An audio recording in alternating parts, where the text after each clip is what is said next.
Terlihat Sudah, Pak. baik ya.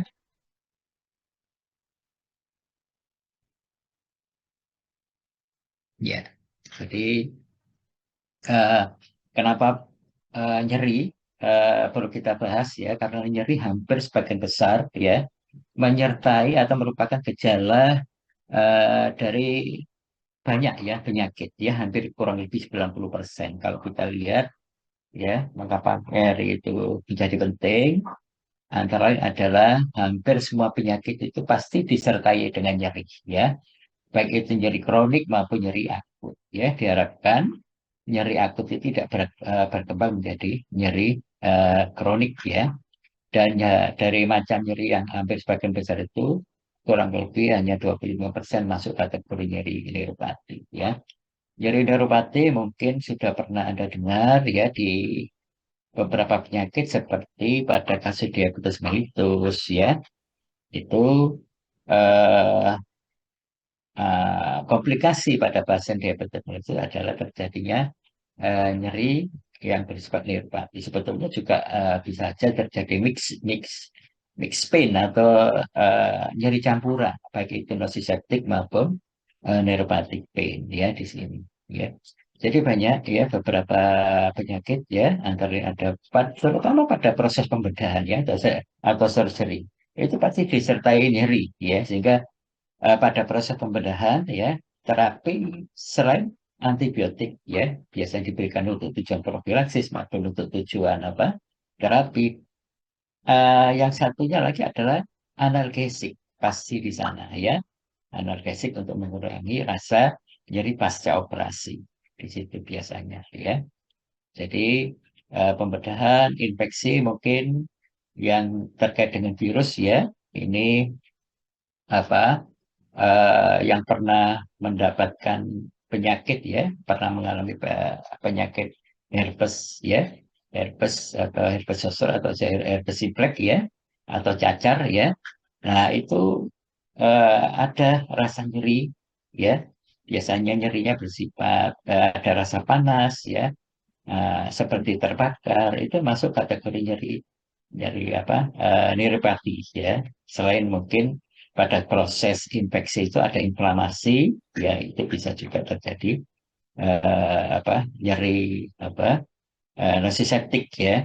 Nanti kita bahas apa bedanya di nyeri neuropati dan nyeri nociceptik ya di sini.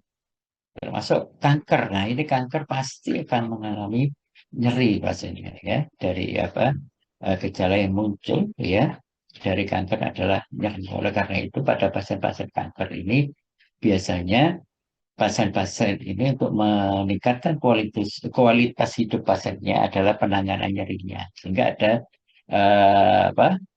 strategi penanganan nyeri khusus, yaitu istilahnya palliative care ya, di mana pasien itu selama menderita kanker atau mungkin selama terapinya itu bisa mengurangi ya rasa nyerinya, sehingga kualitas hidup pasien pada pasien-pasien kanker itu bisa dijaga atau di-maintain atau dipelihara atau mungkin bisa ditingkatkan untuk kualitas hidupnya ya. Gitu.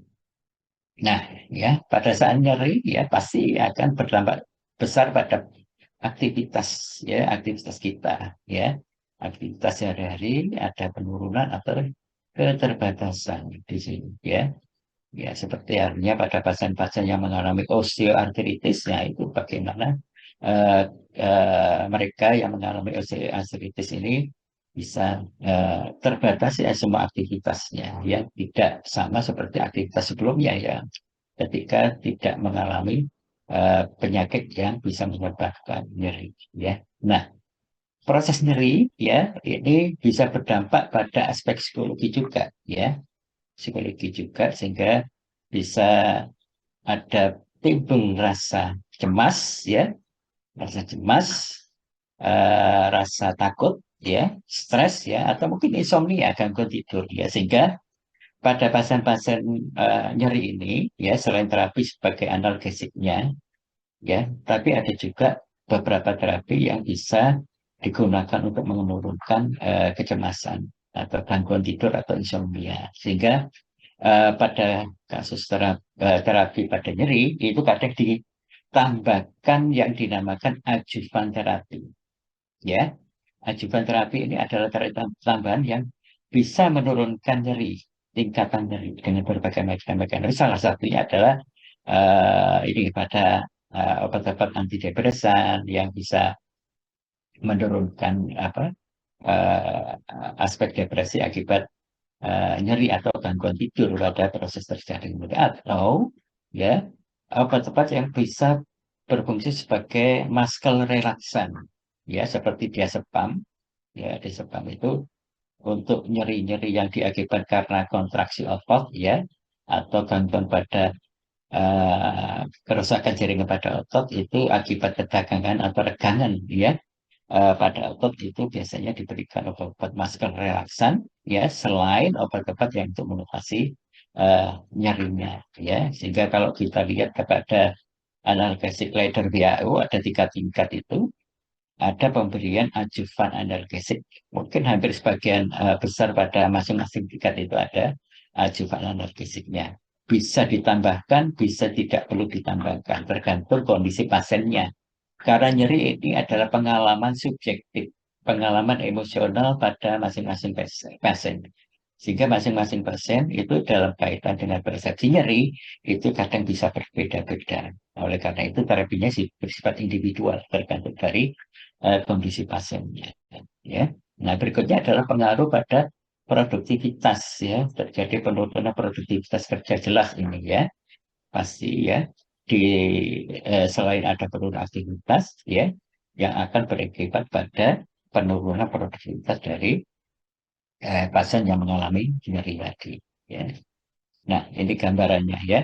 Jadi nyeri ini ada stimulusnya, ya, ada stimulusnya atau yang dinamakan noxious stimuli. Ini macam-macam, ya. Stimulusnya itu bisa berupa apa? eh, Stimulus suhu atau termoreseptor, ya. Ya, ini sebetulnya eh, persepsi nyeri, ya, itu merupakan mekanisme normal tubuh kita sebetulnya, ya, untuk apa? eh, mengantisipasi perubahan lingkungan yang ada di luar tubuh kita. Sebetulnya merupakan mekanisme adaptasi normal tubuh kita. Kalau itu fisiologinya normal, ya, bukan patofisiologi, ya. Kalau fisiologinya normal itu merupakan mekanisme sebagai antisipasi perubahan lingkungan yang berpengaruh terhadap tubuh kita, ya. Sebagai contoh, kalau Anda pernah eh, apa istilahnya berhubungan dengan apa masak memasak, ya, mungkin pada saat memegang wajan atau mungkin panci yang saat itu panas, ya, pasti ada respon menghindar, ya, dari panas tadi. Terasa panas tapi cepat menghindar. Nah, itu adalah mekanisme pertahanan atau mekanisme adaptasi, antisipasi perubahan lingkungan terhadap tubuh kita, ya. Itu kalau yang mekanisme yang normal, ya, fisiologik, ya, nyeri yang normal, ya. Yang nyeri yang nggak normal ya akibat gangguan yang terjadi akibat kerusakan jaringan, ya. Nah, yang adaptasi tadi tidak sampai terjadi kerusakan jaringan, ya, ya. Nah, itu mungkin bisa apa eh, merupakan mekanisme normal fisiologik sebagai adaptasi tubuh kita terhadap lingkungan luar, ya. Nah, terkait reseptor, ya, ada reseptor, ya, di ujung-ujung organ di otot, ya, di visceral, organ-organ visceral, ya, mungkin di apa otot atau mungkin di ini di kulit, ya, itu ada di tiap jaringan, ya, itu ada reseptor nyeri, ya, reseptor nyeri, ya. Nah, reseptor nyeri ini akan dirangsang, ya, oleh suhu, oleh eh, mekanik, ya, atau eh, gangguan apa istilahnya bersifat mekanik, ya, tekanan dan sebagainya, ya, atau dirangsang oleh bahan-bahan yang menyebabkan terjadinya nyeri seperti ini merupakan apa reseptor yang bersifat polimodal. Jadi ada 3 reseptor, ya. ada tiga reseptor atau reseptor nyeri atau dinamakan nociceptor, yaitu termoreseptor, mekanoreseptor, dan polimodal reseptor yang bisa dirangsang ya oleh untuk yang polimodal reseptor ini dirangsang oleh eh, substansi kimia, ya, substansi kimia atau terkait dengan peradangan, ya, yang kaitannya dengan proses inflamasi di mana pada saat kerusakan jaring akan muncul atau rilis beberapa neurotransmitter atau substansi kimia yang bisa merangsang nociceptor tadi. Ya, jadi bedanya nyeri nociceptik atau nociceptik dan neuropatik adalah kalau yang nyeri nociceptik itu stimulusnya ya itu ditangkap oleh reseptor nyerinya, ya, ada reseptor nyeri di sana, yaitu ada istilahnya nociceptor di sana, ya, ada bisa menangkap beberapa stimulus rangsangan, ya, stimulus rangsangan macam-macam tadi suhu, mekanik, ya, atau substansi kimia akibat lepasnya substansi kimia akibat kerusakan jaringan, ya. Nah, itu. Sedangkan yang neuropathic pain itu adalah nyeri yang disebabkan karena kerusakan atau disfungsi gangguan pada sistem persarapannya, ya, sistem atau jaringan sarafnya, ya, gitu. Kalau nasiceptik itu jaringan jauh ya di luar jaringan saraf, ya, itu ada reseptor yang menangkap stimulus, ya, noxisis stimulus ini dirubah ya menjadi apa berbagai macam rangsangan tadi dirubah menjadi impuls saraf yang akan diantarkan ke susunan saraf pusat, ya, sehingga stimulus-stimulus ini akan dipersepsikan menjadi berbagai macam respon, ya, ketakutan, ya, perasaan nyeri, ya, terus kecemasan dan sebagainya, ada depresi seperti ini, ya, sehingga terapinya ini sebetulnya adalah terapi eh, nyeri, ya, dengan melihat apa respon dari masing-masing individu, ya, itu kalau individu ada kecemasan tentunya ada beberapa obat yang bisa diberikan untuk mengatasi terjadinya cemas, ya, kecemasan tadi. Nah, eh, kalau dilihat dari apa biaya pengobatan hampir sebagian besar, ya, tadi sudah sampaikan bahwa penyakit pasti akan disertai dengan nyeri. Oleh karena itu antara terkait dengan analgesik ya untuk pengatasan nyeri itu cukup besar, ya. Nah, nah, apalagi yang nyeri akut itu berkembang menjadi kronik, ya, ini yang apa yang akan menambah jumlah penggunaan analgesik yang makin meningkat, ya, apalagi ada beberapa obat yang punya efek toleransi terhadap analgesik, ya. Jadi seperti artinya ada efek toleransi di situ. Jadi untuk mendapatkan efek yang sama diperlukan dosis yang lebih besar lagi. Nah, ini jadi konsumsi analgesik ya terutama golongan opioid ya itu biasanya efek toleransinya cukup besar pada pasien-pasien yang menggunakan apa analgesik opioid ya di sini.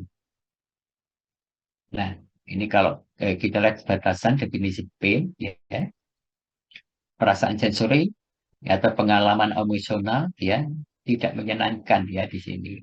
Baik itu yang bisa disebabkan karena adanya secara potensial kerusakan terjadinya potensi maupun aktual terjadinya kerusakan pada jaringan ya di sini. Kalau dilihat dari sini gambarannya adalah ya apa di tiap jaringan itu ada yang namanya reseptor, ya, reseptor atau nociceptor, ya. Nah, nociceptor ini akan menangkap rangsangan dengan berbagai rangsangan tadi, ada rangsangan kimia, suhu, mekanik dan sebagainya, dan di ujung, ya, di ujung reseptor tadi, ya, akan bersambung dengan saraf aferen namanya, ya. Saraf aferen ini, ya, itu ada beberapa tipe, yaitu saraf A alfa, ada A delta, ya, yang meneruskan rangsangan ini, ya, yang tadi rangsangan berupa mekanik, kimia, ya, suhu itu akan dirubah menjadi bentuk impuls saraf, ya, impuls saraf, ya, dinamakan proses transduksi ya, perubahan rangsangan di nociceptor eh, dalam bentuk ya impuls saraf di saraf aferen ya itu dinamakan proses transduksi ya di sini. Nah ini aferen ya aferen A yang akan diteruskan ke ini ke otak ya. Tapi memang biasanya dilewatkan lewat jalur ini apa eh, ini apa istilahnya spinal cord ya di situ ya. Nah, jadi ini ya lewat spinal cord ini ada ujung-ujung apa dituliskan lewat spinal cord ini ada proses transmisi di sini ya, transmisi.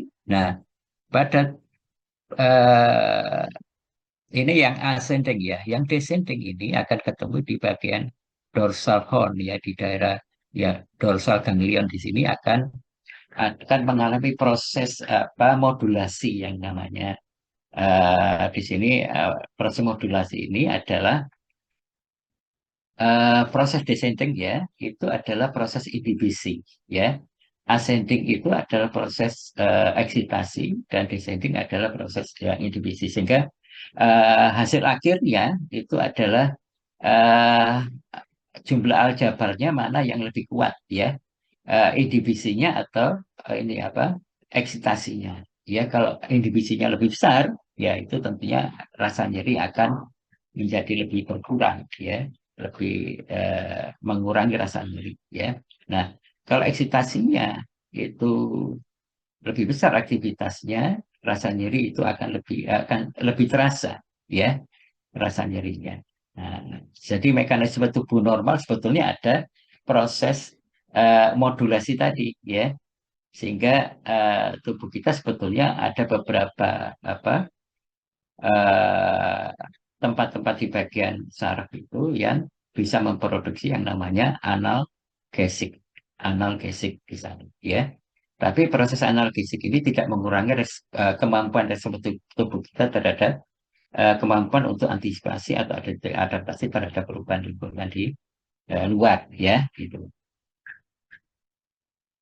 Nah ini nyeri ya ini merupakan apa 5 bagian ya salah satu bagian dari 5 tanda-tanda vital ya. 5 tanda vital yang lain itu ada temperatur, suhu, respiration rate, nadi atau nadi ya atau uh, beat per menit ya.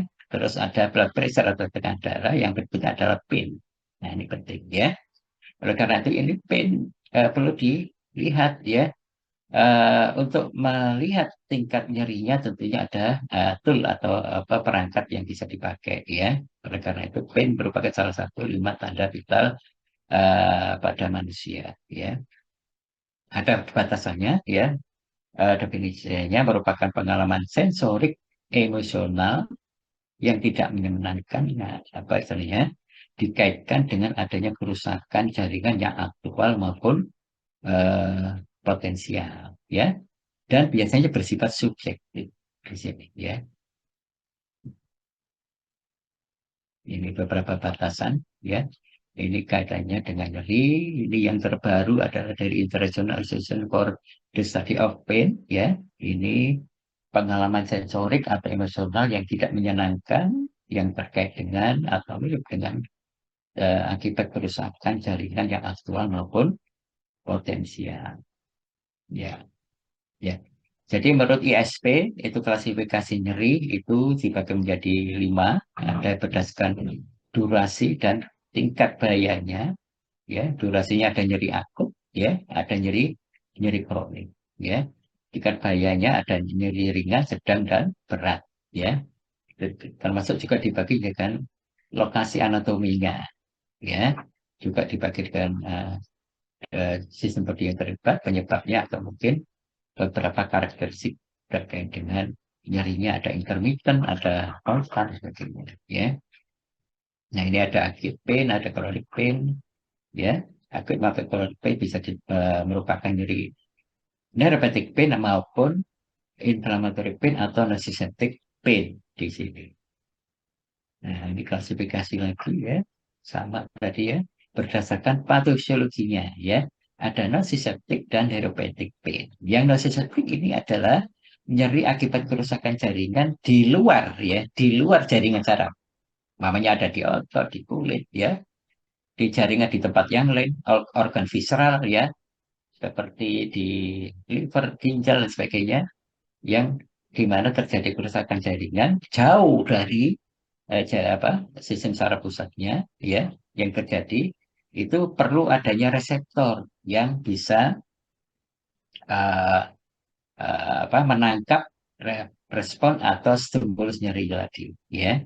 Nah, kalau neuropathic pain ini disebabkan karena disfungsi dari jaringan saraf itu sendiri ya. Namanya pada penghantaran nyeri itu diperlukan adanya saraf aferen ya. Antara lain adalah apa istilahnya? Saraf A delta ya, atau mungkin akson C yang tidak bermielin tadi ya, itu yang terjadi kerusakan di sana sehingga terjadi kerusakan pada jaringan saraf itu sendiri sehingga terjadi neuropathic pain di sini ya, seperti saraf yang terjepit namanya ya, itu adalah neuropathic pain ya, yang terjadi kerusakan bukan karena organ di luar saraf tapi karena terganggunya atau disfungsi dari jaringan saraf itu sendiri. Ada juga yang menyatakan karena yang terganggu adalah saraf aferennya, ya, sehingga dinamakan kelainannya itu, gangguannya itu dinamakan deaferenisasi, ya, deaferenisasi. Ya. Jadi gangguan kerusakan pada saraf aferen, baik itu di saraf A delta maupun alfa, atau mungkin di akson C-nya, ya, itu bisa dimasuk kategori neuropathic pain. Jadi disampaikan juga berdasarkan durasinya, yang akut ada yang menyatakan kalau akut itu kurang dari 3 bulan, yang kronik itu lebih dari 3 bulan, ya. Eh, atau juga berdasarkan etiologinya ada malignan, ada non malignan, ya. Ada berdasarkan lokasi tempat nyerinya, ada beberapa macam nih, ya. Nah ini, ya.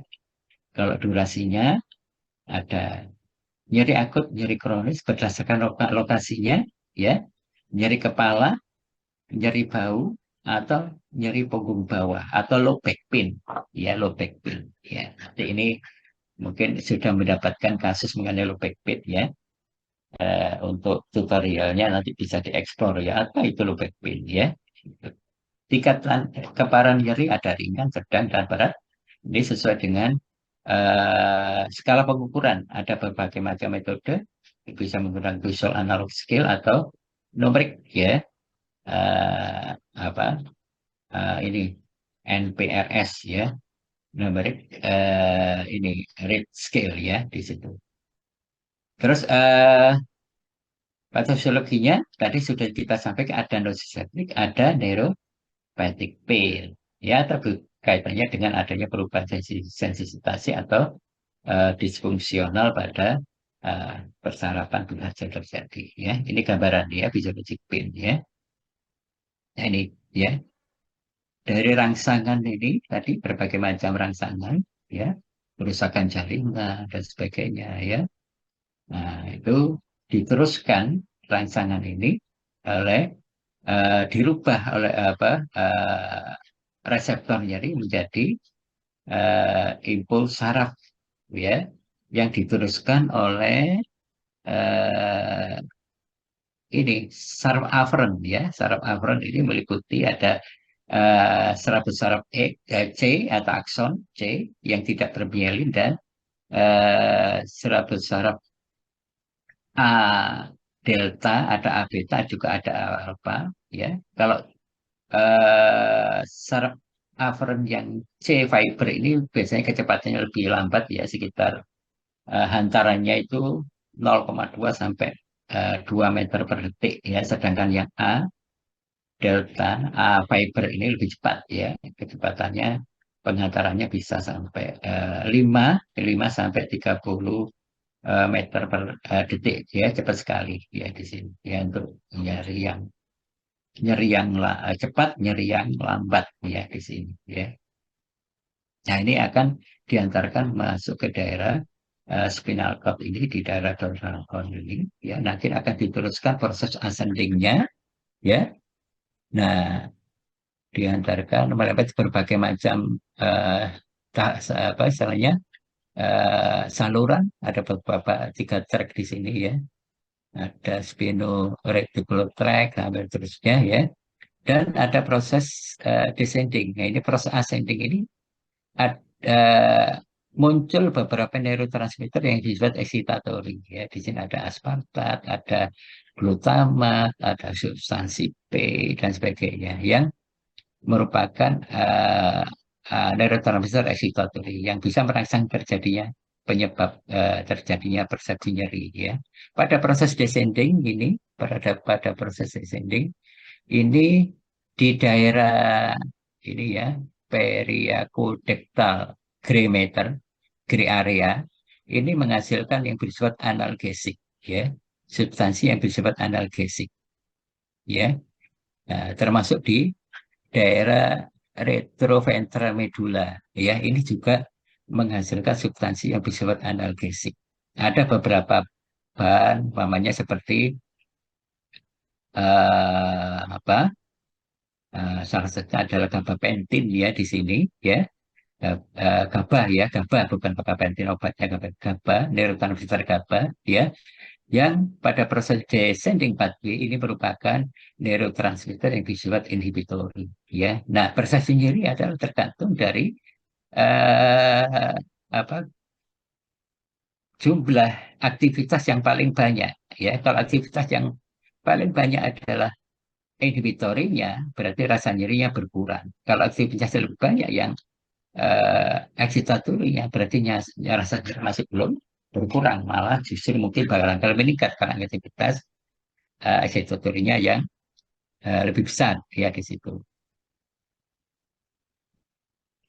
Nah, ini gambarannya fisiologi pain atau fisiologi nyeri ya.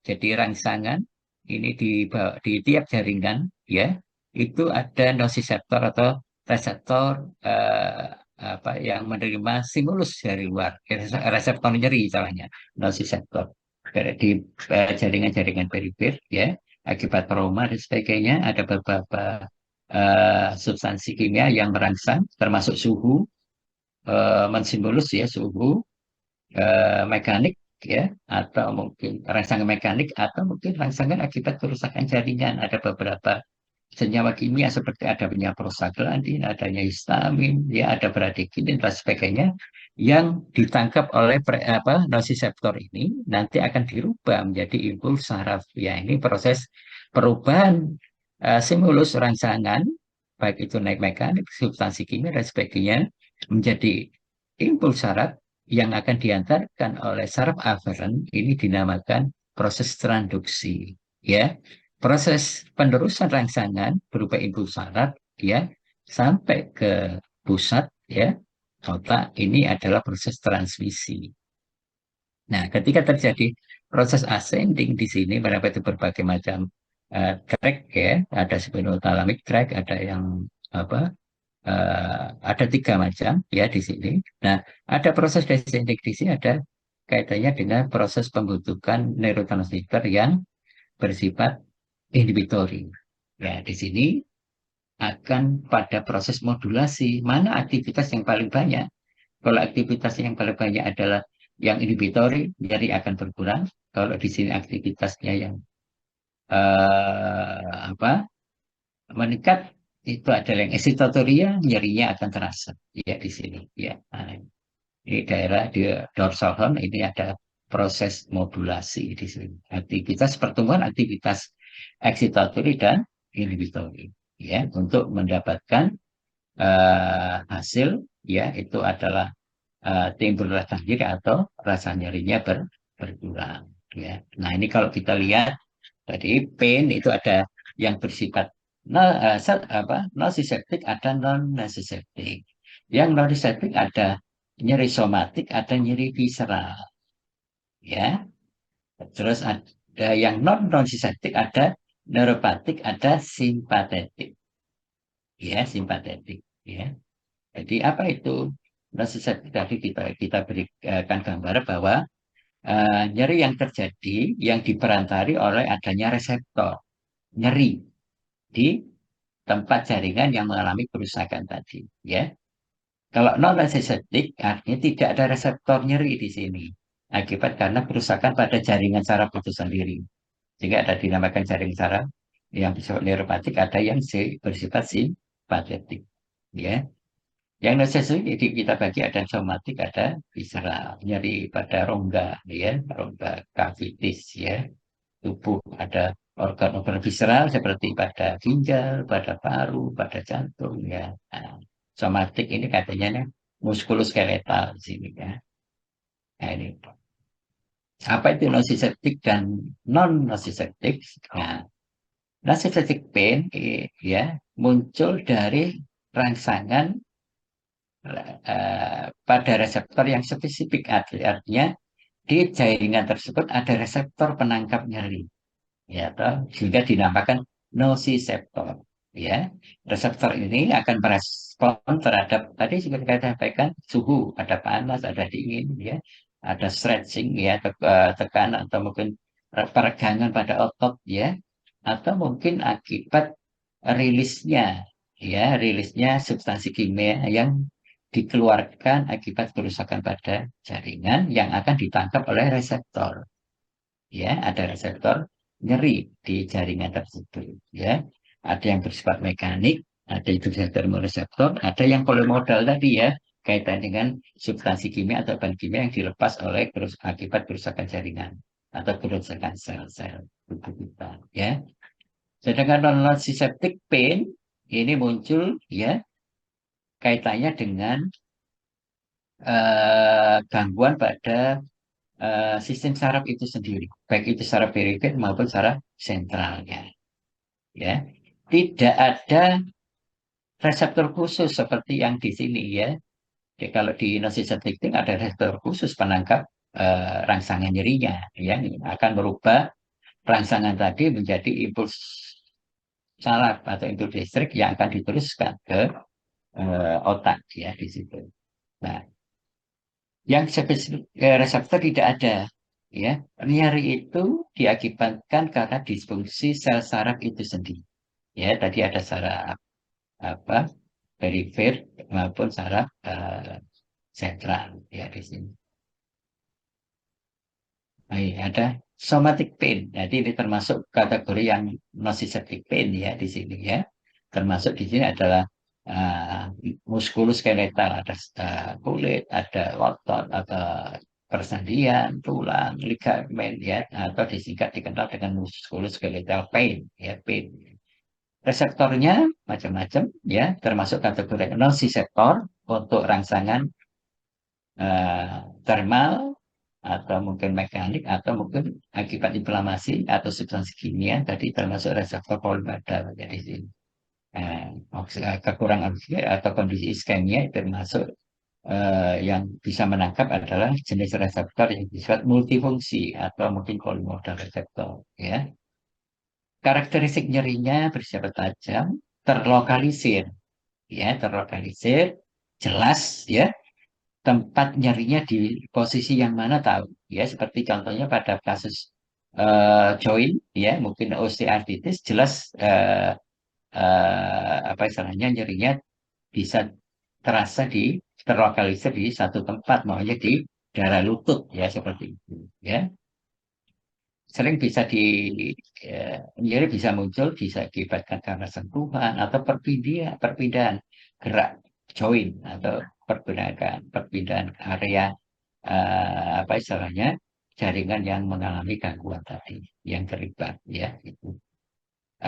Terapi yang diberikan bisa, ya, kombinasi, ya, sesuai dengan tingkat nyerinya sesuai dengan analgesik ridernya WHO, bisa menggunakan paracetamol untuk nyeri ringan, ya. Nyeri sedang bisa menggunakan kombinasi NSAID atau dengan ajuvan analgesik, ya, termasuk juga bisa menggunakan apa golongan opioid baik itu opioid lemah maupun opioid yang kuat, ya, tergantung dari tingkatan nyerinya, ya. Nah, visceral pain ya, visceral pain ini kaitannya dengan organ-organ internal pada rongga-rongga tubuh, ya seperti contohnya bagian torak itu ada jantung, paru-paru, ya, termasuk juga di abdomen itu ada liver, kidney, spleen, usus, dan sebagainya. Nah, ini termasuk kategori bagian organ visceral, ya. Nyeri yang terjadi akibat gangguan kerusakan pada jaringan organ visceral ini dinamakan visceral pain, ya. Reseptor ini kaitannya dengan nociceptor akan teraktivasi dengan adanya berbagai macam rangsangan tadi, terutama rangsangan mungkin karena inflamasi peradangan atau karena kondisi iskemia, ya, iskemia pada organ-organ tersebut, ya.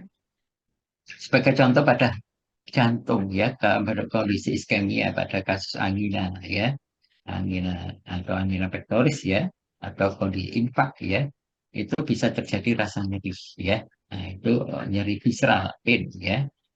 Ya, kadang nyerinya tidak terlokalisir dengan jelas, ya, di sini. Jadi karakteristiknya adalah sering tidak jelas, ya, lokasinya, ya, poor localize, ya, di sini. Ya, jadi seperti contoh eh, ini apa kondisi penyakit tertentu yang eh, rasa nyerinya jauh dari organ tempat organ yang mengalami gangguan atau kerusakan tersebut, ya. Jadi seringkali merefer pada pain bagian belakang, ya, dengan tulang bagian belakang yang akibat eh, nyeri mungkin nyeri pada lambung ada usus, ya, itu seolah-olah nyeri itu ada pada punggung belakang, ya, gitu, ya.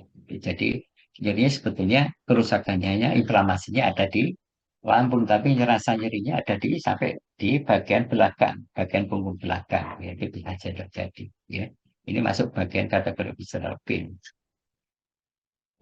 Neuropathic pain, nah ini neuropathic pain ini adalah akibat kerusakan pada sistem saraf itu sendiri, ya, saraf itu sendiri, ya. Biasanya bisa karena saraf kejepit atau ya, saraf kejepit atau nerve strap, ya, di situ bisa terjadi, tapi eh, tidak melibatkan apa istilahnya yang namanya nociceptor, ya. Di sini yang terjadi adalah karena kerusakan pada sistem saraf itu sendiri, ya, gitu. Jadi eh, bisa dikaitkan dengan kerusakan atau gangguan pada saraf perifer, yaitu ada antara antara jaringan, ya, dengan spinal cord-nya, atau saraf pusat, ya, antara spinal cord dengan brain-nya, ya, kerusakan jaringan sarafnya itu bisa di antara keduanya tadi, ya.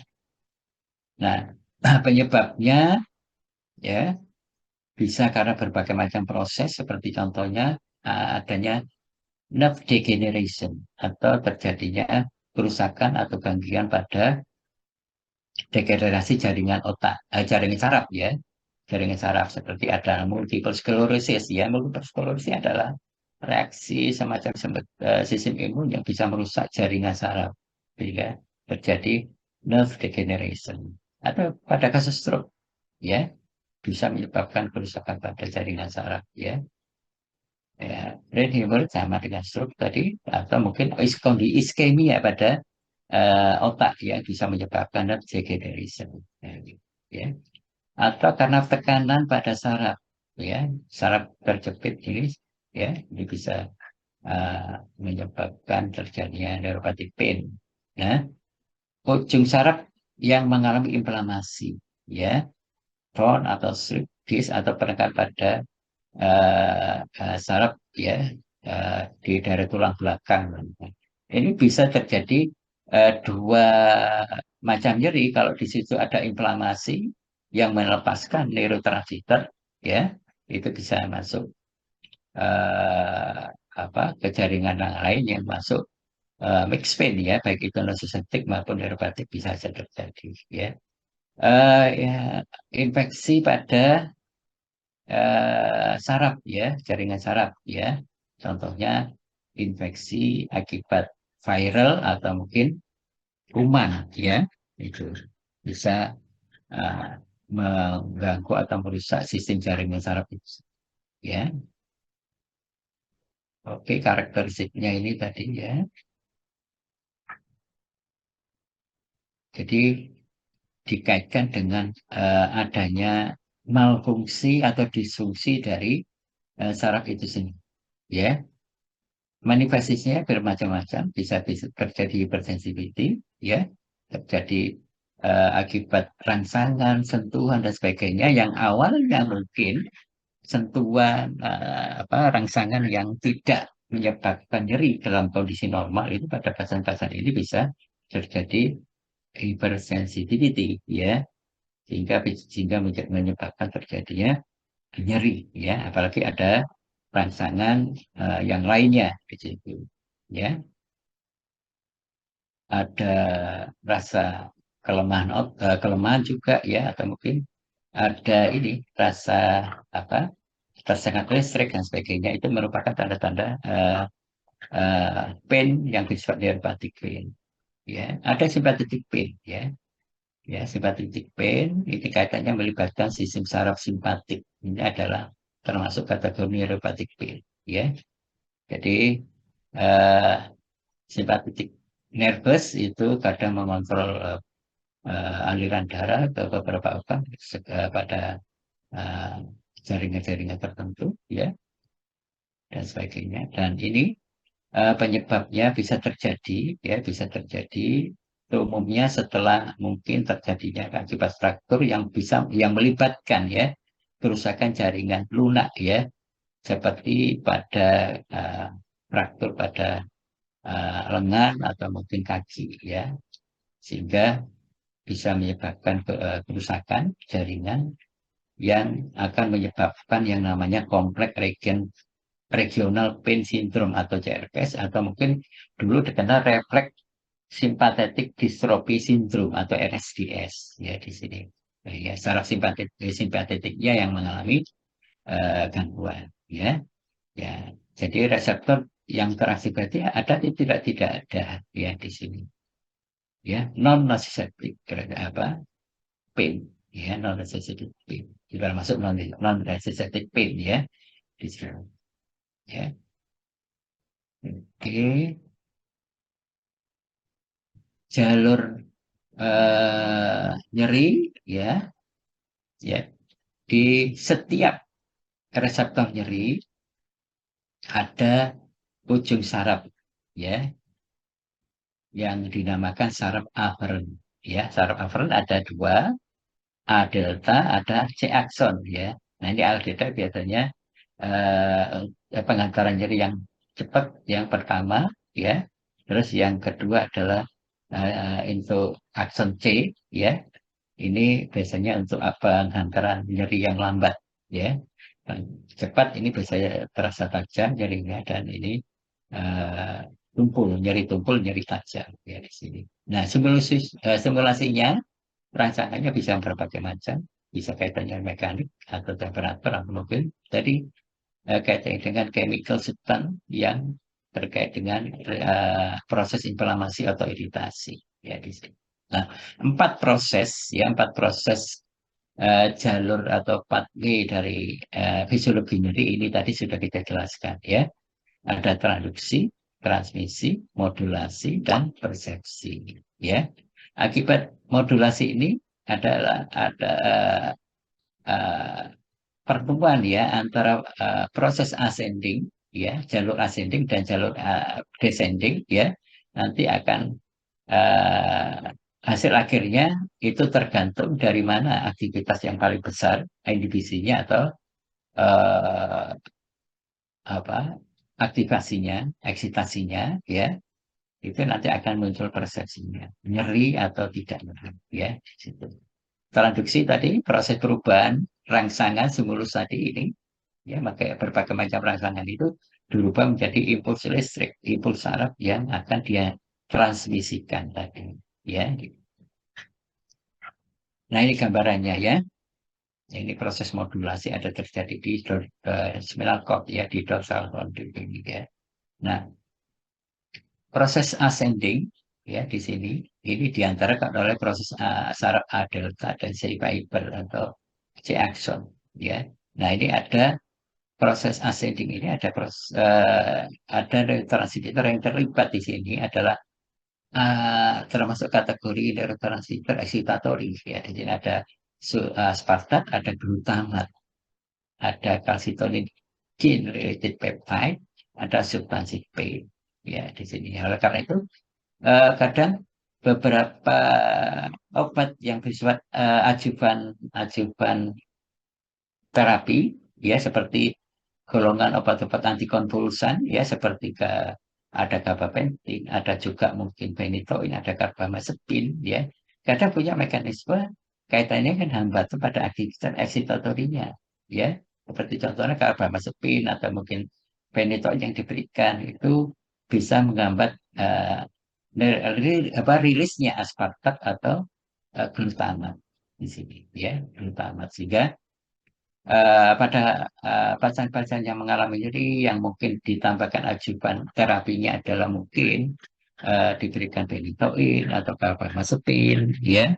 Nah, itu kita sebagai farmasis harus tahu bahwa kita harus bisa mengassessment pasiennya itu dia itu mengalami nyeri atau bukan atau mungkin jangan dijustifikasi bahwa di situ ada obat anti epilepsi atau antikonvulsan pasiennya dianggap bahwa sedang mengalami epilepsi. Nah, nanti pasiennya kaget ya di situ padahal tidak mengalami epilepsi tapi itu untuk pengatasan nyerinya ya. Itu ya. Oke. Terus yang descendingnya adalah kaitannya dengan lepasnya inhibitory transmitter di sini. Proses descending inhibitory pathway-nya tadi ini ascending, ini descendingnya. Descendingnya adalah beberapa bahan yang bisa mengurangi apa aktivitas nyerinya ya di sini bersifat penghambat atau inhibitor ada GABA, ada glita, ada somatostatin di sini ya ada dua agonis di sini ya. Jadi yang banyak di sini bapaknya kadang GABA ya. Oleh karena itu kadang pemberian pada ajuvan terapinya pada pasien-pasien yang mengalami nyeri kadang diberikan golongan obat yang bisa meningkatkan aktivitas GABA. Sama obat antikonvulsan juga, sehingga kadang diberikan gabapentin, ya, ya, itu pregabalin ya, gabapentin. Nah, itu kadang uh, belum tentu pasiennya mengalami epilepsi, tapi itu merupakan ajudan terapi untuk pengatasan nyeri pada pasien tersebut, ya, dengan mekanisme tersebut. Oke, jadi ada ascending dan descending tadi yang sebenarnya merupakan tahap modulasi yang dimana di situ akan muncul apa yang mana yang lebih banyak aktivitasnya, inhibitory atau excitatory, ya. Nah, ketika terjadi kerusakan jaringan, ini akan rilis berbagai macam substansi kimia termasuk enzim tertentu yang bisa merubah aktivitas atau sensitivitas dari uh, neuron sensori ya ini ya ada prostaglandin dan sebagainya ya ada histamin ya di situ ya ini akan ditangkap oleh reseptor nyeri atau nosiseptor yang termasuk kategori nyeri nosiseptik ya hasilnya bisa meningkatkan aktivitas nosiseptornya atau reseptor nyerinya atau bisa memunculkan dinamakan hiperalgesia ya. Nah, itu terkait dengan respon nyerinya tadi. Nah, ini gambarannya ya. Kalau ketika terjadi kerusakan pada jaringan ya, ini akan muncul berbagai macam substansi kimia termasuk H+, K+ juga ada. K+ ini akan ketika terjadi kerusakan jaringan akan terjadi rilisnya K+ dari intrasel menuju ekstrasel itu juga pengaruh pada rangsangan pada nyeri di sini ya. Ya termasuk ada substansi B di sini ya. Nah, ini ada proses ascending ya di sini ada proses descending di semuanya ada di spinal cord ya di dorsal con atau dorsal root ganglion sel body. Ini yang dorsal horn tadi ya. Bisa rasa nggak perlu. Nah, ini yang asli 4P tadi ya. Ada melewati jalur spiritual system, ada trigeminothalamic system. Ya, di situ. Dari apa? Rangsangan dari di ujung saraf ya, reseptor ya, ada pelabelan akan ditulis pada proses ini 4 proses, ada transduksi, transisi, modulasi dan persepsi. Ini yang 2 jalur tadi yang proses ascending, yang descending ini yang di daerah ini periaqueductal gray matter ya, atau gray area ini akan dihasilkan senyawa yang bersifat analgesia ya, ada berbagai macam tadi, ada GABA dan sebagainya tadi, tapi analgesia ini tidak merubah kemampuan tubuh untuk mendeteksi pengaruh dari luar seperti suhu, tekanan atau sentuhan, tetap bisa memberikan respon ya, itu ya. Ya, ada selain di PAG, ada di daerah reticular formation di sini, ya, atau di radionuklei ini ada yang dinamakan melepas bahan-bahan yang bersifat analgesia, ya, sehingga pada tahap modulasi di daerah dorsal horn ini akan uh, dilihat aktivitas yang mana yang paling dominan, ya, kalau aktivitas yang bersifat analgesia atau aktivitas yang bersifat apa inhibitor lebih besar, otomatis nyeri juga akan bisa berkurang. Ya, ini gambaran persepsi nyeri ya, ya. Secara emosional macam-macam ya. Sifat subjektif, ya pengalaman subjektif, ya nyeri ini adalah pengalaman subjektif ya. Karena ada kaitannya dengan respon emosional. Ya,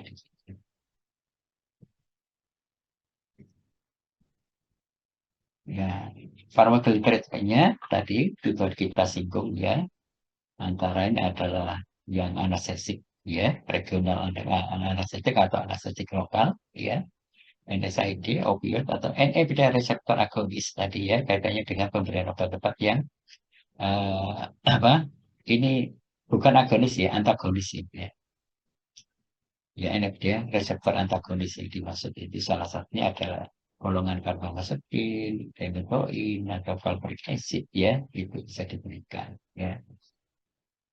Jadi kalau kita lihat gambaran bagaimana cara mengeblok ya, memutus, menghambat terjadinya proses uh, pain ya, berdasarkan pada 4 tahap dari apa proses terjadinya pain tadi ya. Nah, jadi kalau pada tahap transmisi itu bisa diberikan lokal anestesik ya. Pada proses transduksi mengarah ke transmisi bisa diberikan obat-obat yang bersifat alkohol analgesik ya. Ini yang transduksi ini bisa diberikan lokal anestesik atau anti-inflammatory drug ya, untuk mengurangi proses inflamasinya tadi ya. Nah, kalau yang di daerah dorsal horn ini pada tahap modulasi ya, itu bisa diberikan lokal anestesik opioid atau apa agonis ya, ya, atau mungkin juga ya untuk ini yang persepsi ada obat apa atau bukan obat atau juga ditambahkan beberapa obat yang bersifat ajukan analgesik, adalah seperti contohnya TCA, tricyclic antidepresan ya, itu banyak diberikan juga pada beberapa tahap ya, beberapa tahap pada jalur apa nyeri ya. Ini sebagai contoh ada lokal anestetik seperti lidocaine, bupivacaine ya, itu merupakan golongan apa anestesi lokal atau regional anestesi. Ya, ini sifat fisikokimia antara lidocaine dan bupivacaine itu tentunya berkaitan dengan apa kinetika, dan akan ujungnya akan berkaitan dengan apa uh, ini mekan apa istilahnya durasi ya, terkait dengan genetikanya, ya. Otomatis kalau lipid soluble tesingannya menjadi lebih panjang, ya. Tesingan menjadi lebih panjang sehingga eh, yang lebih lipid soluble seperti bibikain ini lebih lama durasinya bekerjanya daripada lidokain. Toksisitasnya, ya. Sedangkan yang anestesi lokal bisa aplikasinya bisa lokal injection, bisa diberikan pada member-member mukosa seperti pada tetes mata, tetes telinga, ya, itu bisa digunakan. NSAID, ya mungkin saya rasa sudah kenal semuanya. Ada yang kaitannya dengan untuk menghentikan proses terjadi inflamasi, ya, eh, menurunkan sintesis protein ini dengan hambatan pada prinsip siklus oksigenasi. Ada yang bersifat memberikan efek antipiretik, ya. Ada analgesik, ya, termasuk juga antiinflamasi dan kelebihannya tidak ada efek sedasinya di sini. Tapi efek sampingnya pada prostaglandin terutama yang NSAID yang non selektif, ya, COX-2 itu adalah pada gangguan pada saluran cerna dan ini pada gangguan fungsi renal, ya. Saluran cerna terutama pada kaitannya dengan gangguan fungsi lambung ini kaitannya dengan hambatan prostaglandin menyebabkan efek protektif, ya, ya. Faktor protektif lambung itu adalah mukosa lambung itu mengalami gangguan atau apa kerusakan pada mukosa lambung, ya. Mungkin pada penggunaan NSAID faktor destruktif seperti asam lambung atau mungkin apa enzim pepsin, ya, tidak ada mengalami perubahan, tidak mengalami perubahan, tapi yang mengalami perubahan adalah faktor protektifnya karena pada prostaglandin ini, ya. Nah, itu adalah DRP dari penggunaan NSAID, ya, abstract reaction NSAID kaitannya dengan fungsi pada lambungnya, ya. Nah, gangguan pada lambungnya. Termasuk juga pada hambatan prostaglandin ini juga berpengaruh pada ini apa fungsi renal, ya. Mungkin kemarin Anda sudah pernah kuliah mengenai AKI, ya, acute kidney injury. Salah satu penyebabnya adalah NSAID, ya, karena pada prostaglandinnya. Ya, prostaglandin ada sebagai vasodilator tentunya yang masih diperlukan oleh tubuh kita dalam hal menjaga fungsi organ tertentu yang ada di dalam tubuh kita, ya. Ini gambarannya kayak mekanisme dari prostaglandin. NSAID, ya, katanya hambatan pada prostaglandin. Terus ada pemberian salisilat, ketutupan, ya, dan sebagainya. Ini, ya, gastrointestinal inflammation adalah permasalahan yang terjadi pada penggunaan NSAID, termasuk juga renal function irreversible atau gangguan pada fungsi renal, ya. Ada problem bleeding, ya, ini kaitannya penggunaan aspirin, ya, biasanya, ya.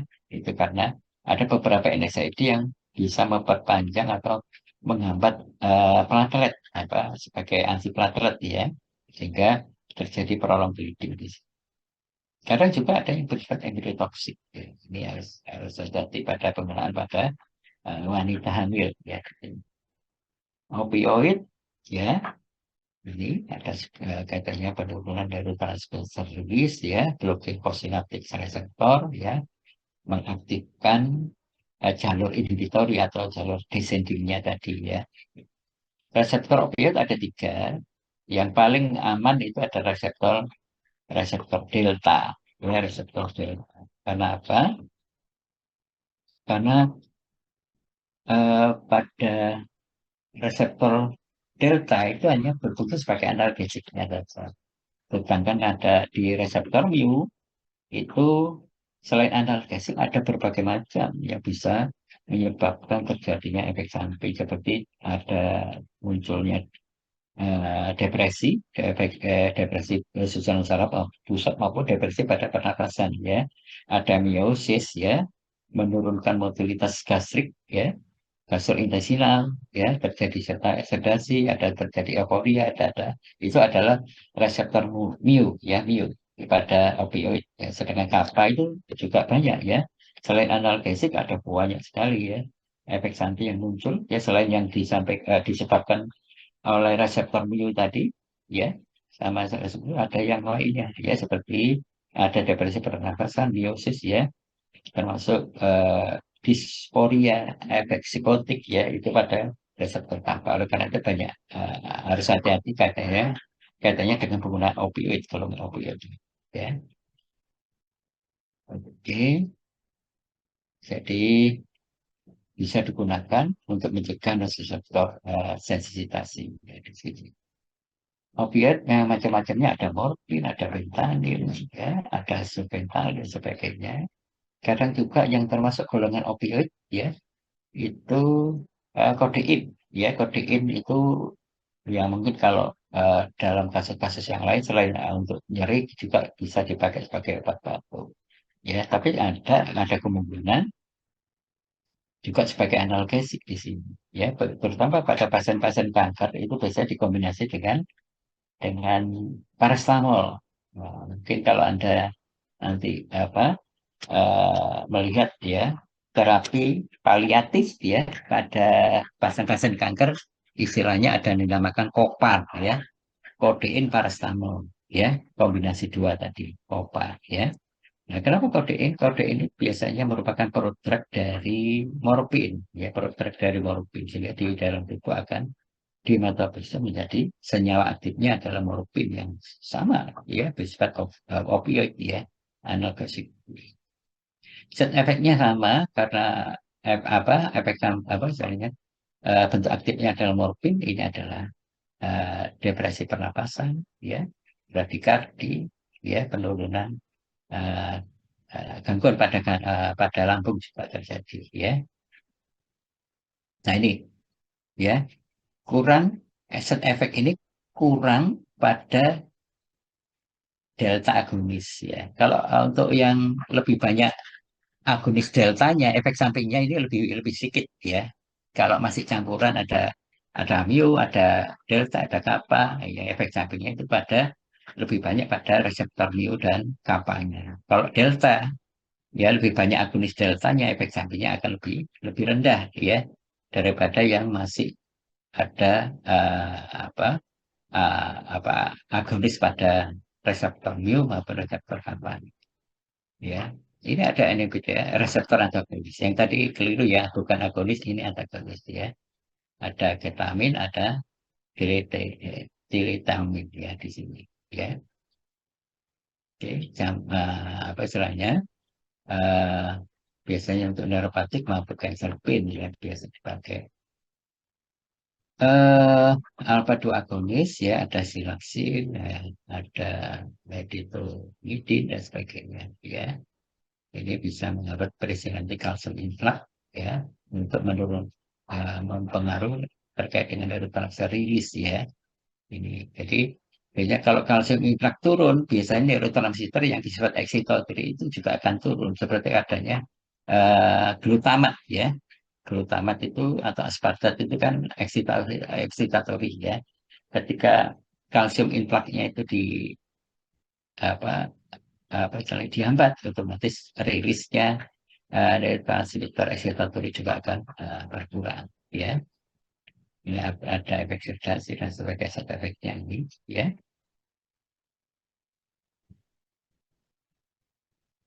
yang lainnya termasuk bisa sebagai adjuvan analgesik ya kebanyakannya sedatif, golongan obat sedatif dan tranquilizer. Seperti diazepam, ini ada efek sedatifnya, tapi dia punya efek masker relaksan. Ya, masker relaksan. Biasanya diberikan juga pada penderita yang mengalami gangguan pada ini apa nyeri pada otot ya nyeri pada ligamen ya ya ini akibat konstriksi dari ototnya tadi ya sehingga diberikan diserbang selain punya efek sedatif atau penanggulangan seperti itu. Ya, ini merupakan ajuban analgesik. Ajuban analgesik yang lain ada GABA, ada dopamine blockade dan sebagainya ya. GABA ini ada gabapentin atau vigabatrin dan sini bisa diberikan yang merupakan obat yang bisa meningkatkan apa istilahnya aktivitas inhibitori tadi ya. Ada trisitrik antidepresan atau amitriptyl. Ya, ini juga diberikan atau TCA. Ya, oke. Ya, pain manajemennya kalau bisa dilakukan pencegahan, amati pada eh, jenis-jenis pain-nya, nyerinya, ya, eh,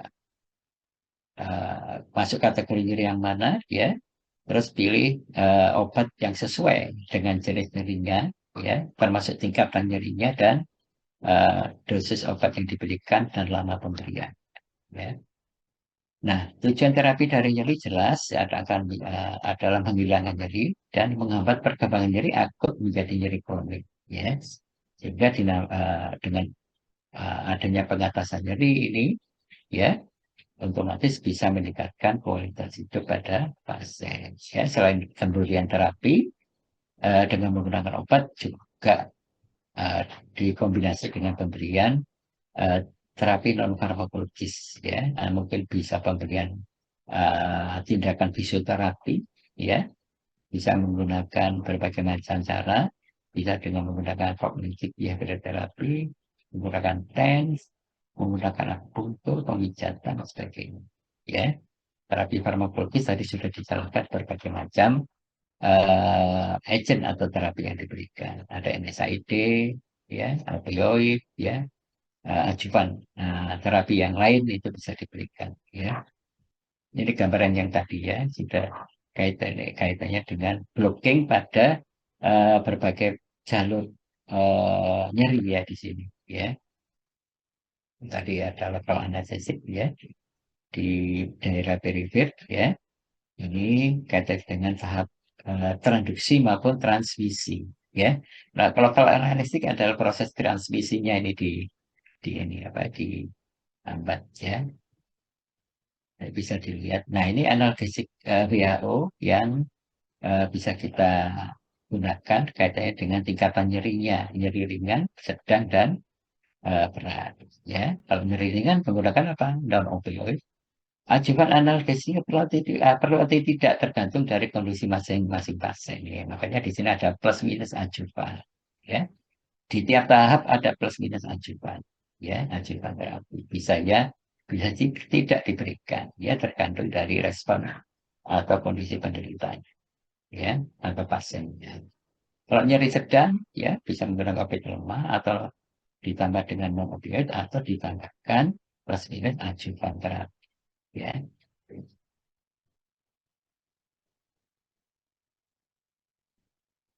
Ini tadi sudah kita sampai ke apa itu nyeri nosiceptif, ya.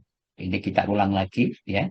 Nyeri yang timbul dari kerusakan aktual atau ancaman pada jaringan non neural. Ini, ya, ingat, ya, jaringan non neural, ya. Karena ada aktivasi nosiseptor atau aktivitas reseptor yang spesifik yang bisa menangkap eh, respon nyeri atau stimulus nyeri, ya.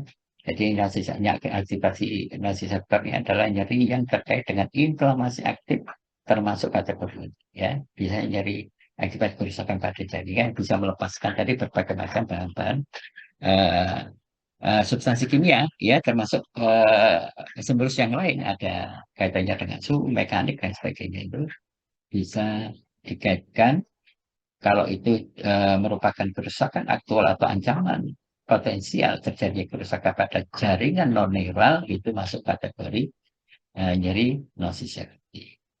Ya. Nah, ini gambarannya yang non-neural. Ini sebagai contoh yang non-neural, ya.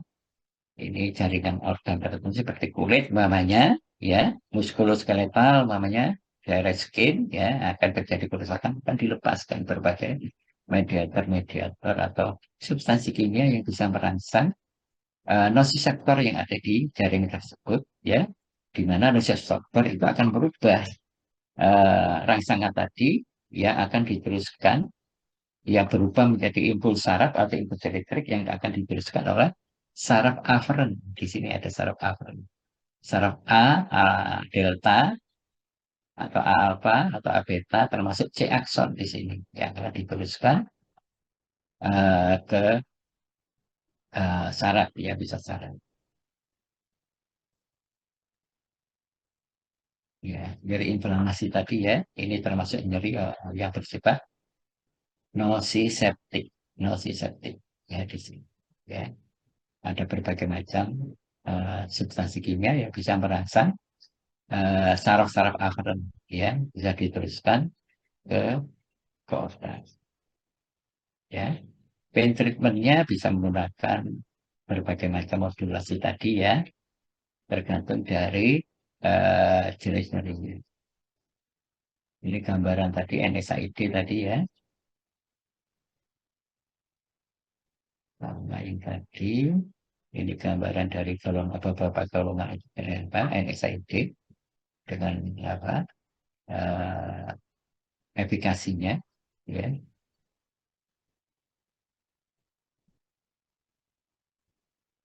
Ini yang opioid. Ya. Ya, jadi ada kodein. Nah, ya, kodein. Ya. Ya. Untuk kodein ini tentunya juga harus kita perhatikan untuk pasien-pasien yang masuk kategori polimorfisme genetik ya. Jadi ya, ada pasien-pasien yang masuk kategori metabolisme cepat, ada yang lambat. Kalau metabolisme cepat berarti kode ini kan lebih banyak dirubah menjadi morfin.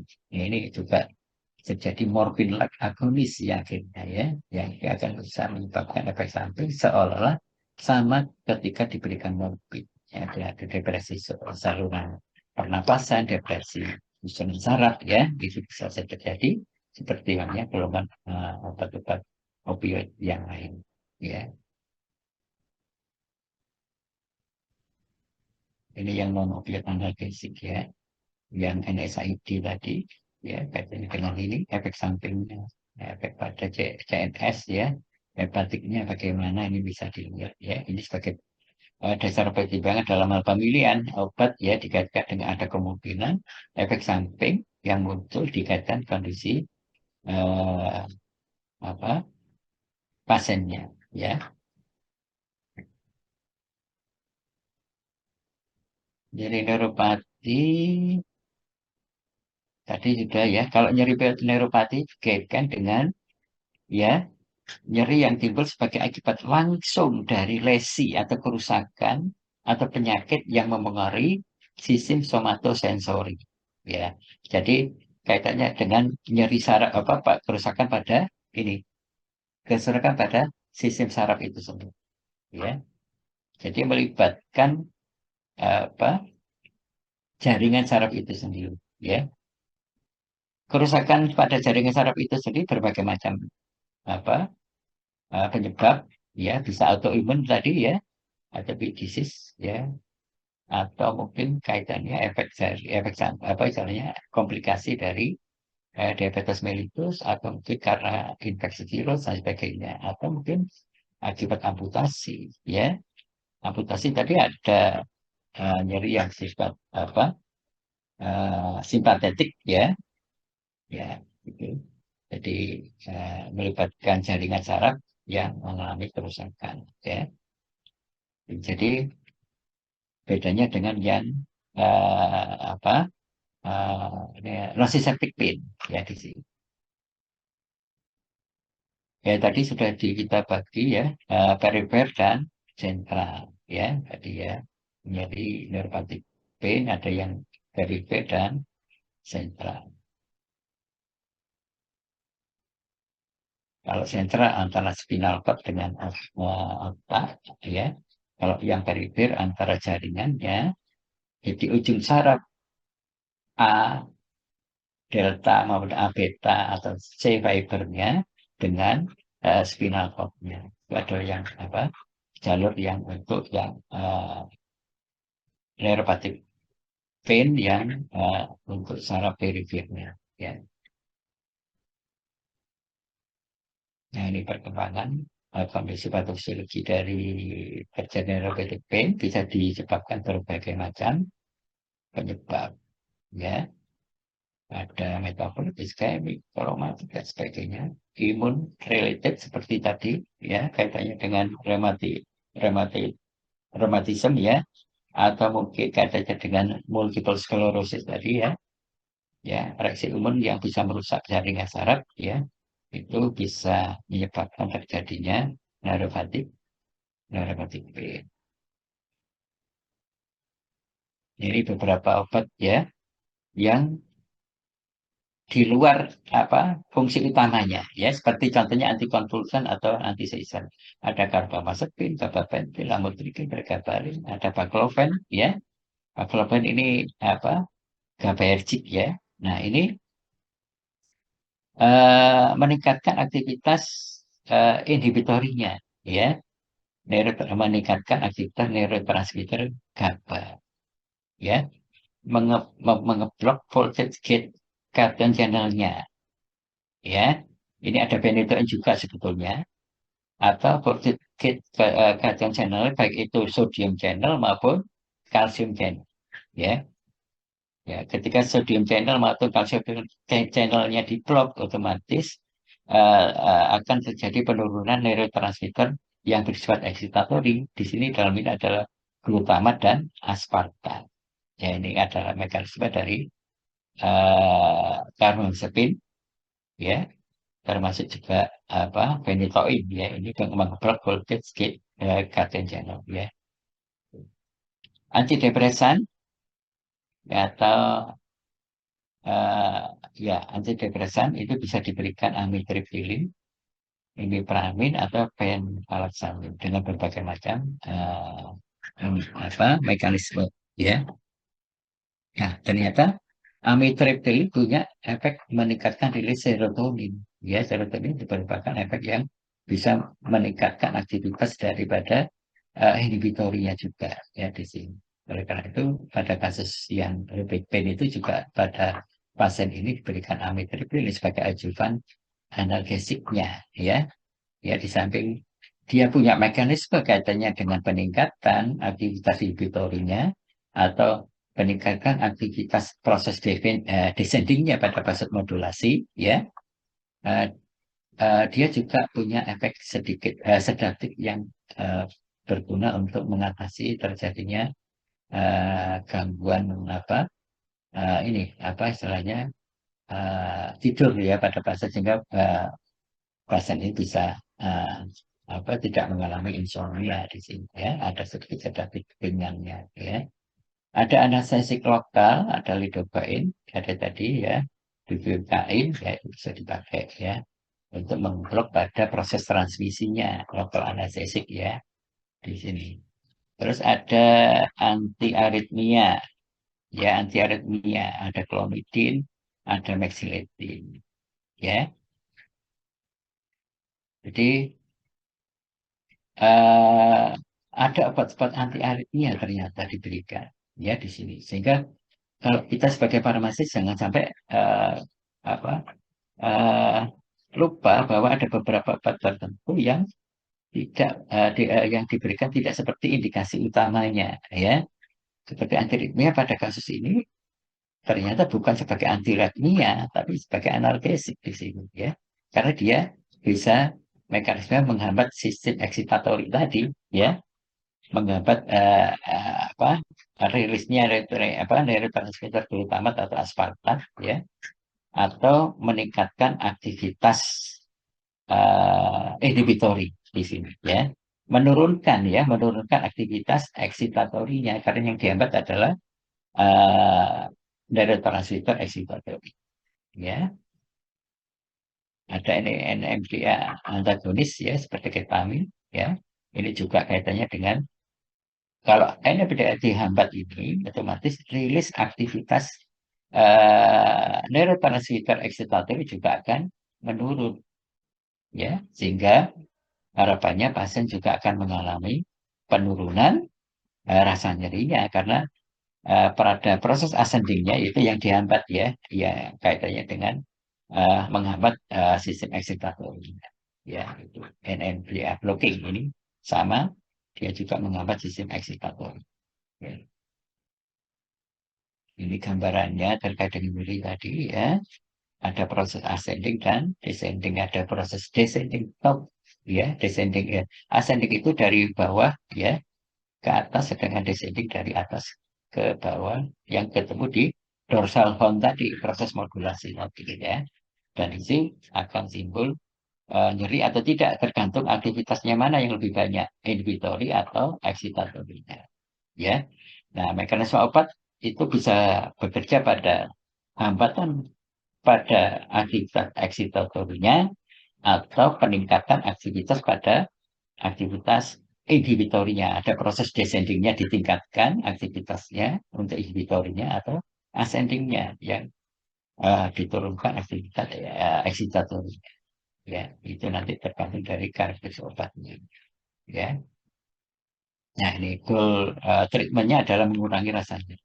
Ya, mengurangi rasa nyeri berbagai macam, dengan bisa dengan menggunakan apa pendekatan farmakologis atau non farmakologis tadi. Ya, dengan menurunnya rasa nyeri otomatis bisa meningkatkan kualitas itu, meningkatkan fungsi-fungsi fisik yang tadinya menurun aktivitasnya, menurun produktivitasnya, bisa ditingkatkan aktivitasnya kembali normal. Ya, terjadi penurunan stres, ya, psikological stres, ya. Depresi turun dan sebagainya, otomatis pasien bisa bekerja secara normal. Ya, gitu. Jadi kondisi-kondisi yang lain perlu dicegah untuk menurunkan kemungkinan munculnya nyeri kembali. Ya. Nah, ini jadi ketika muncul nyeri, tentunya perlu dilakukan pain assessment. Ya, termasuk assessment terkait dengan penyakit-penyakit yang kemungkinan bisa berpengaruh, bisa menyebabkan terjadinya pain. Ya, nah, seperti diabetes atau penyakit yang lain yang mungkin bisa menyebabkan terjadinya pain. Karena pain bisa menyertai berbagai macam penyakit tadi, ya. Uh, Pain intensitas painnya, ya, jenis painnya bagaimana, ada komorbid atau tidak, ya. Setelah itu baru dilakukan treatment. Treatment ini bisa farmakologi, non farmakologi tadi, ya, atau intervensional terkait dengan ini pain tadi, ya, jika bisa melakukan tindakan pembedahan dan sebagainya, ya. Nah, farmakologi macam-macam, ada analgesik, ada metapil atau metapisol, ya, NSAID, ya, yang selektif, ya, selektif maupun non selektif, ya. Ajuvan analgesik bisa diberikan, ya, bisa dipertimbangkan untuk diberikan sebagai golongan antikonvulsan atau anti seizure atau antidepresan atau anti anxiety, ya, bisa diberikan, ya. Ya, masing-masing punya mekanisme, ya, terkait dengan apa, baik itu hambatan pada aktivitas eksitatorinya atau peningkatan pada aktivitas inhibitorinya. Dan berikutnya adalah golongan opioid, ya. Nah, itu bisa jadi pertimbangan untuk penanganan nyerinya, tapi tentunya semuanya tergantung dari hasil asesmennya tadi, masuk kategori nyeri ringan, sedang, atau berat. Ini gambaran terkait dengan apa beberapa obat yang dipakai untuk penanganan nyeri, ya. Nah, ini pada proses ascending, ya, hambatan pada proses ascending, ya, proses transmisi nyerinya, ya, dari saraf aferan menuju ke otak, ini dihambat oleh beberapa obat yang bisa bekerja, ya, ya, pada NSAID, mungkin NSAID atau acetaminophen itu pada saat transduksinya. Lidocaine bisa pada tahap produksi atau mungkin pada tahap transmisinya. Ya, di sini ada beberapa obat yang termasuk opioid dan sebagainya. Ya, termasuk ini yang bisa menghambat aktivitas jalur ascendingnya, di mana di sini aktivitas excitatory ini lebih besar. Ya, sedangkan yang berikutnya adalah memfasilitasi eh, jalur descendingnya, ya, kaitannya dengan jalur tahap modulasinya.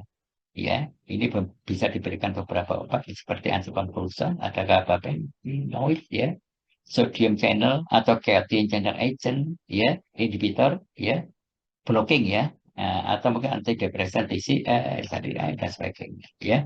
Semuanya adalah meningkatkan aktivitas inhibitorinya, inhibitor yang bersifat analgesik, ya, bersifat analgesik, ya. Gitu. Jadi gambarannya itu. ya. Terus yang lainnya sama ya strukturnya, ya. Untuk memperjelas dari apa yang sudah kita sampaikan, ya sebetulnya cukup mempelajari gambar ini aja sudah bisa mengerti semua. Gitu. Nah, untuk mengukur intensitas nyeri itu bisa digunakan berbagai macam cara. Ya, salah satunya adalah menggunakan visual analog scale atau FAS. Ya. Kalau FAS ini tidak dibagi anu ya, antar skalanya 0 sampai 10 ya, terlalu jauh ya. Nah, ada juga yang lebih detail yaitu adalah numeric pain rating scale atau NPRS atau NRS ya. Ya, skalanya 0, 1, 2 dan seterusnya sampai 10 ya. Nah, ini ada kategori. Kalau 0 ya itu no pain ya, tidak nyeri ya. Nah, kategori 0 sampai di bawah 5 itu masuk kategori nyeri ringan. Kalau 5 nyeri sedang ya. Kalau 10 itu sudah masuk kategori nyeri berat. Atau juga bisa menggunakan face pain rating scale atau face scale biasanya itu anak-anak. Ya, kalau anak-anak kadang sulit kalau ditanya nyerinya seberapa sih? Menggambarkan nyeri seperti apa sulit kalau untuk anak-anak ya. Sehingga kita bisa menggunakan yang namanya face pain rating scale. Kalau wajahnya seperti ini, oh berarti anak ini tidak mengalami nyeri. Kalau seperti ini, ya ini berarti nyeri berat. Ya, tinggal melihat wajahnya dari anak-anak tadi ya. Sehingga kita bisa menentukan dia masuk kategori nyeri ringan, sedang atau berat ya terkait dengan bagaimana terapinya sesuai dengan analgesic rider dari WHO tadi. Ya, ya itu baik ya. Itu kira-kira gambaran terkait dengan penanganan nyeri ya. Jadi eh, gambarannya adalah intinya adalah kita harus tahu masuk kategori nyeri nociceptic atau non-antiseptik, antiseptik atau neuropathic pain ya di sini. Dan kita paham mengenai ini apa pathway atau jalur dari perjalanan nyeri yang 4 tahap tadi ya, transduksi, transmisi, modulasi dan persepsi tadi ya. Nah, kalau kita paham itu kita bisa melihat strategi penanganan nyerinya ya tergantung dari perjalanan dari fisiologi nyeri tadi ya. Ya, kita mau apa istilahnya melakukan hambatan atau peningkatan aktivitas yang mana. Tentunya yang jalur ascending itu harus dihambat ya proses transmisinya dengan menurunkan obat-obat yang bisa menurunkan lepasnya dari transmitter yang bersifat eksitatori ya. Sedangkan yang jalur descending adalah obat-obat yang bisa meningkatkan aktivitas inhibitori daripada uh, ini apa uh, neurotransmitter tadi ya itu ya. Nah, jalur-jalur ini ada 4 tahap ya tadi masuk tahap yang mana ya. Kalau transduksi, transmisi ya, pada saat transduksi ya itu bisa diberikan NSAID atau mungkin kombinasi dengan yang lainnya ya, ajukan analgesik ya, atau mungkin ditambahkan untuk lokal analgesiknya ya itu bisa ya tergantung dari kondisi masing-masing pasien. Nah, nyeri ini adalah persepsi subjektif sehingga masing-masing pasien kadang tidak sama tingkatan nyerinya. Oleh karena itu perlu dilakukan pengukuran skala nyerinya. Dia masuk nyeri ringan, sedang, atau berat, sehingga kita bisa memberikan terapi sesuai dengan panduan analgesik ridernya WHO tadi. Ya, kalau ringan bagaimana, sedang bagaimana, berat bagaimana. Ya, itu saya rasa apa yang bisa saya sampaikan terkait dengan farmakoterapi nyeri ya.